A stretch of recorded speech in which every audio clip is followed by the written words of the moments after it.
है हमारा team Badagaon block. हमारा जो प्रकरण मिला है भारत के राष्ट्रीय प्रतीक, तो हम लोगों ने प्रस्तावना निकलवाया है। भारत हमारा देश कब आजाद हुआ? हमारा देश कब आजाद हुआ? आप में से कोई बताए? आप बताइए।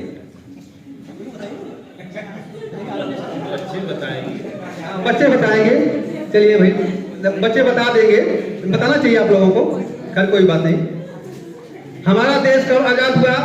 तो बच्चे बताएंगे 15 अगस्त 1947 को। फिर कहेंगे कि 15 अगस्त को हम कौन सा झंडा फहराते हैं? तो बच्चा बताएगा तिरंगा झंडा बता देगा।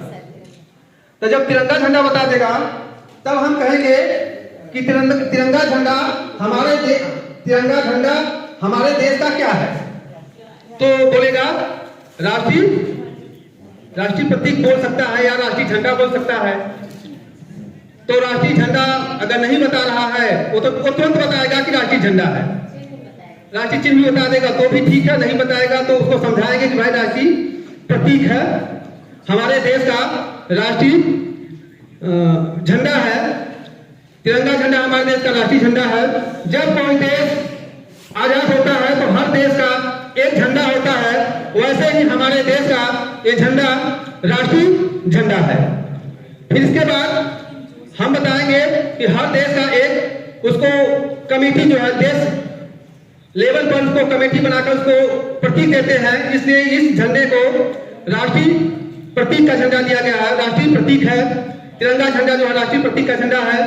ऐसे ही हम और उससे पूछेंगे बच्चे से अन्य, फिर बच्चा तो बता नहीं पाएगा, बच्चा समझेगा कि ये राष्ट्रीय प्रतीक क्या होता है। तो राष्ट्रीय प्रतीक के बारे में हम उसे बताएंगे कि किसी देश की पहचान, संस्कृति और मूल्यों को दर्शाने वाले प्रतीक को राष्ट्रीय प्रतीक कहते हैं। अब इसके बाद फिर हम बच्चों से पूछेंगे, अच्छा बताओ बेटा कोई पुष्प का नाम बता दो। तो अक्सर वो बच्चा इस समय जो चल रहा है प्रकरण में तुरंत बताएगा कि कमल का फूल, पुष्प का नाम। तो पुष्प का नाम तुरंत बताएगा कमल का। तो जैसा कि इसमें चार्ट में देख रहे हैं, तो बच्चे से पूछेंगे अच्छा बेटा बताओ ये क्या है? तो बच्चा तुरंत बताएगा कि हमारा पुष्प है। कौन सा पुष्प है? बोलेगा कमल का पुष्प है। तो कमल का पुष्प है तो ये क्या है? ये हमारा राष्ट्रीय प्रतीक है, राष्ट्रीय फूल है। इसी राष्ट्रीय फूल हमारा कमल है। ऐसे पूछेंगे कि इसी तरह से देख रहे हैं जो ये हमारा पक्षी है, ये हमारा राष्ट्रीय पक्षी है, तो कौन सा पक्षी है? तो बताएगा बच्चा कि मोर है। तो बच्चे को पता चल जाएगा कि मोर हमारा राष्ट्रीय पक्षी है।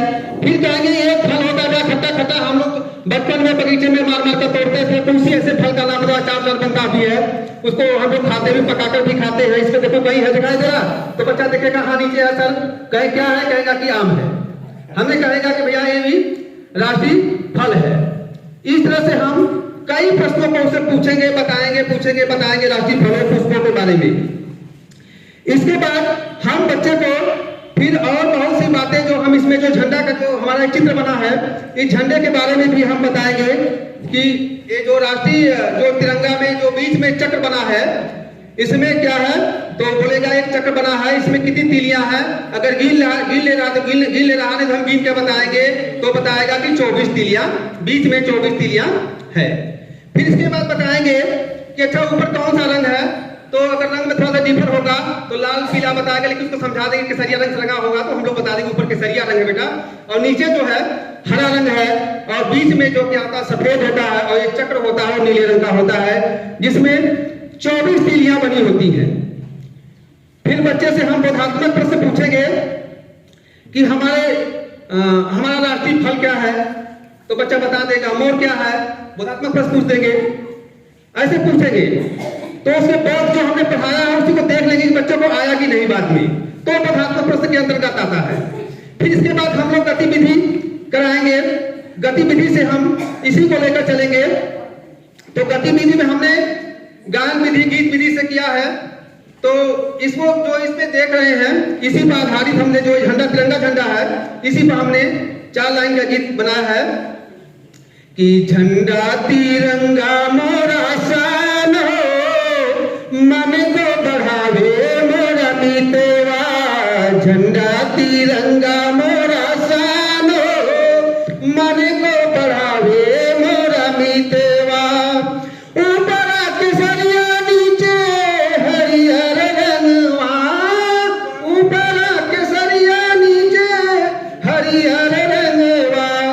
बिचवा में बाहे चक्रमान हो, मन को बढ़ावे मोरा मितवा, झंडा तिरंगा मोरा शान हो, मन को बढ़ावे मोरा मितवा।